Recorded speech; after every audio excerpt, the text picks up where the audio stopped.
top, bottom, top, bottom. This wing panel plus the center panel, top, bottom. Yeah, it's going to take 2 packs of white light span to cover all these flying surfaces. Still need some covering for this panel, wingtip, top and bottom.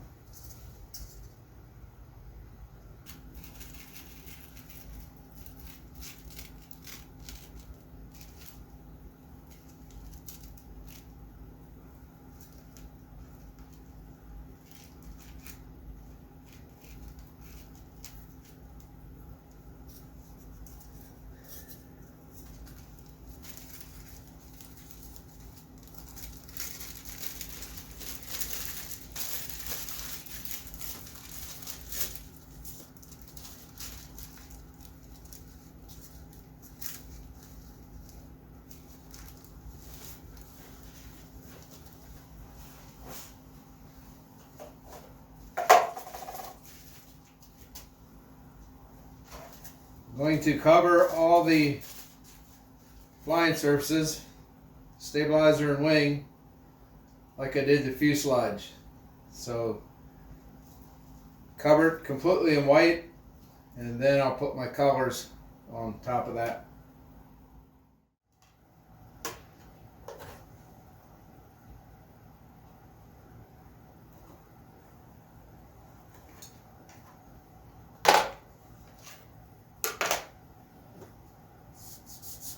Missed on a detail here. This center section, I need purchase for the covering.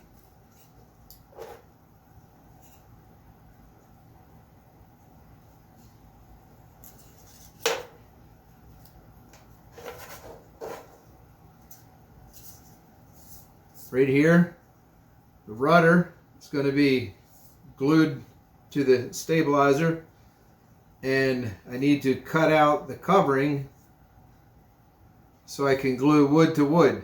The bottom of the stabilizer is not covered. The covering just comes down the sides. So I need to cover this and then cut out that section for gluing. So these areas here on both sides of the 2 center ribs, I'm sheeting it for purchase for the covering.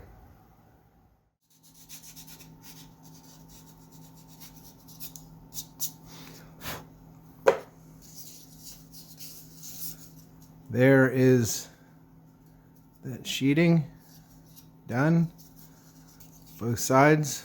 So my covering has purchase, and I cut out the center part over top of the ribs here.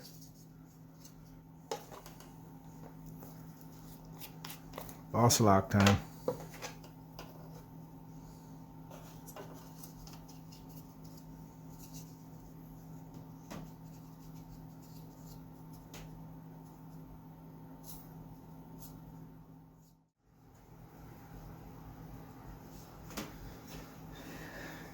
Okay, done with the balsa lock for a little bit.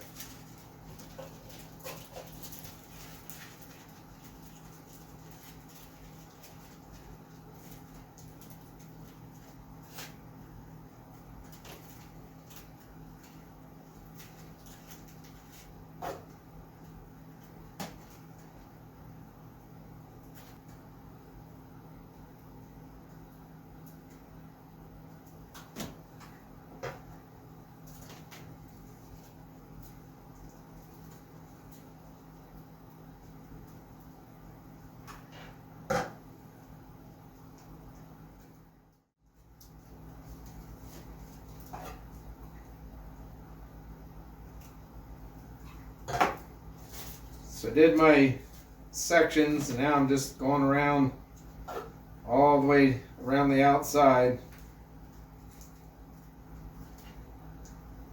getting them touched down. Then I'll, just like on the fuselage, I'll nail down the entire outline of the flying surface, and then iron it around the edge and trim it off, and then do the top side.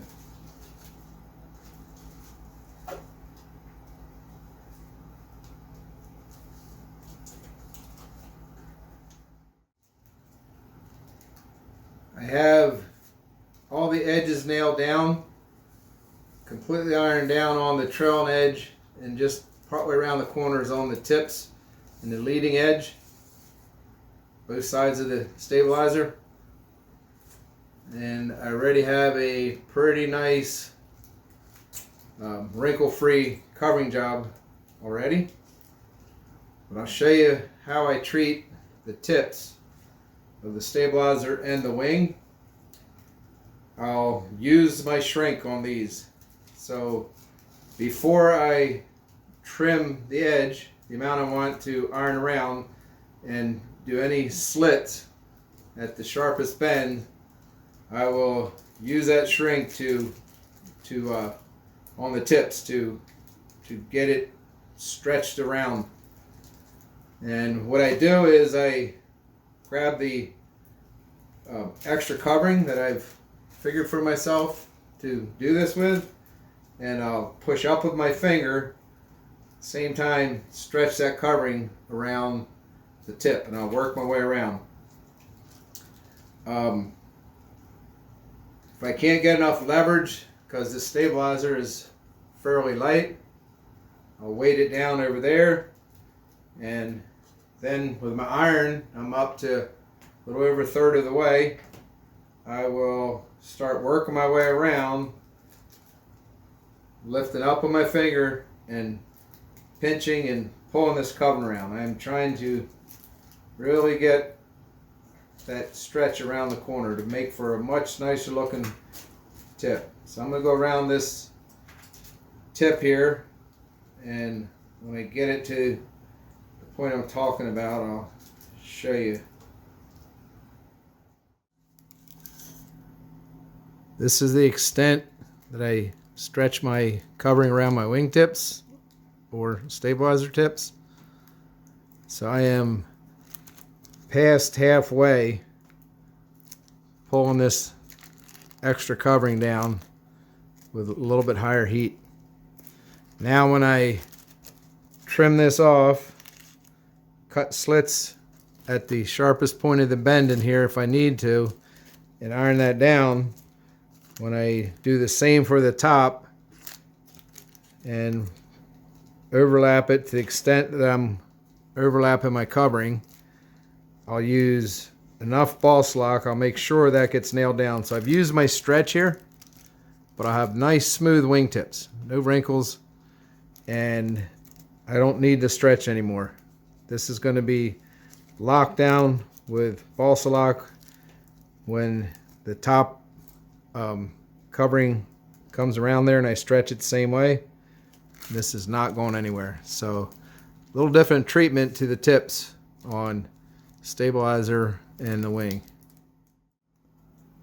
So I did not have to split it using this method. Here's my stabilizer tip. I got enough stretch, and I have it far enough past as far as overlap. Here is the other side. I haven't ironed it down yet. It's just trimmed. So at this point, all I have to do is just bring it up and around. It'll get that last bit of shrink.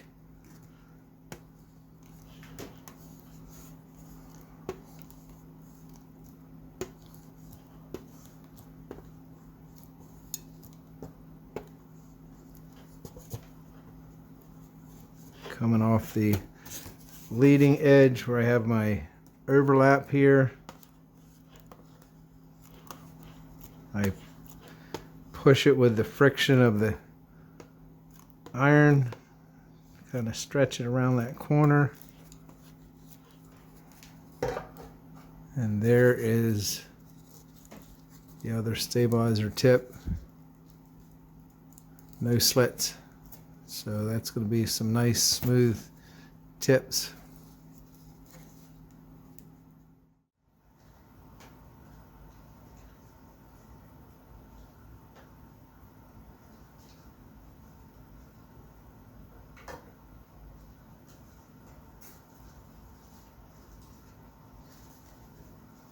I have the stabilizer covered.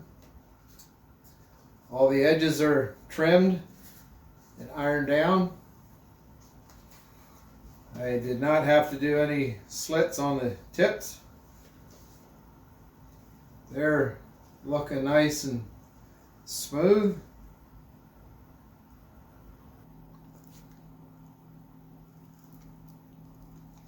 I have nice even seams down the leading edge, so wrapped around so no oncoming air catches the edge of the covering.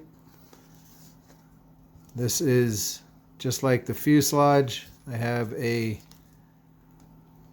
tube of covering around the structure, everything nailed down on the edges and cooled.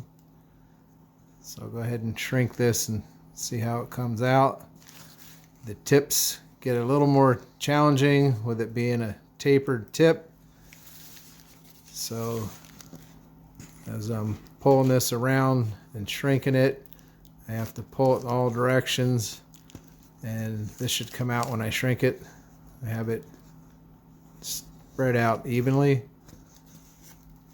So we'll get this shrunk and see how it turns out. At this point also, I don't have any tension on it, so it's nice and flat still. I want to be careful when I shrink this that I don't induce any warps.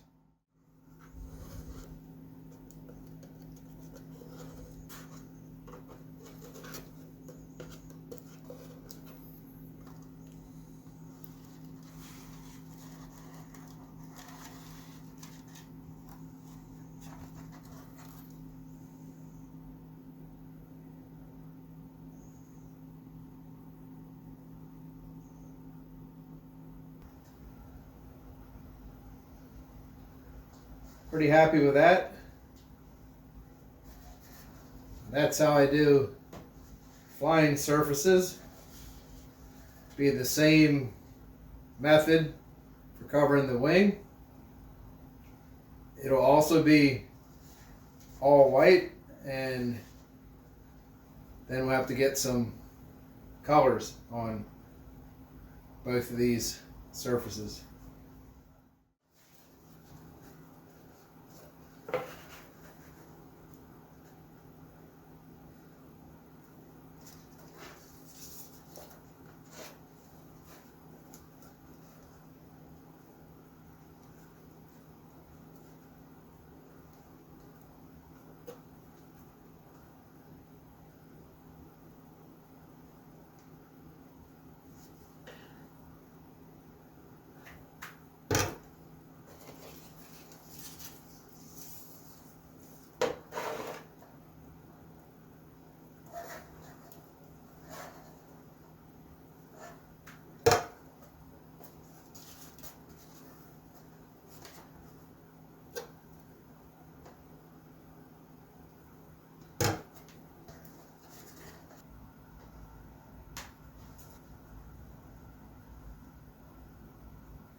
that's going to work.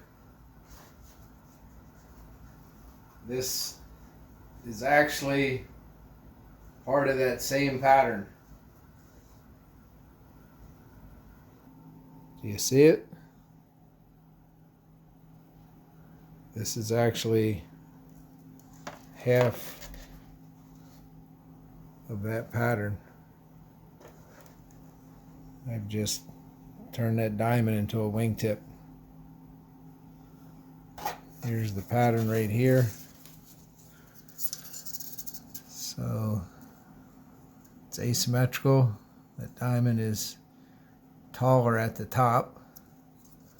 So I'm just flipping this template around.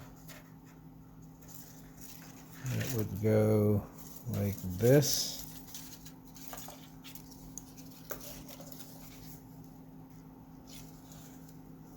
So I have the taller part of the diamond this way, which puts this right at the high point of my airfoil. And this other half back here is longer than up front, so I can use this for the pattern for the tips on my wings.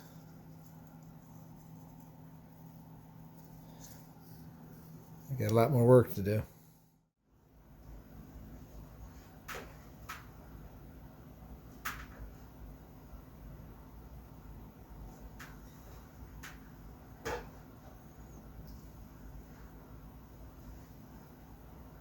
Looks like I got a color scheme.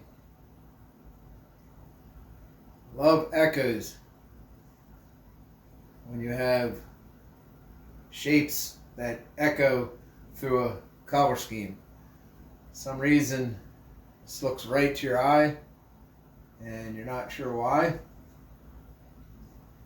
And in this case, I got some of the shapes from the fuselage on the flying surfaces, but just reverse the colors.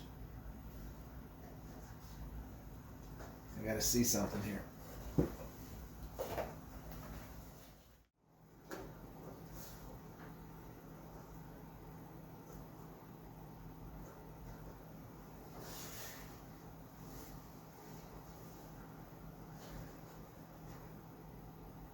Said I got a color scheme. Said it might work, and that I kind of play around with the things as I go along. This might be a wow.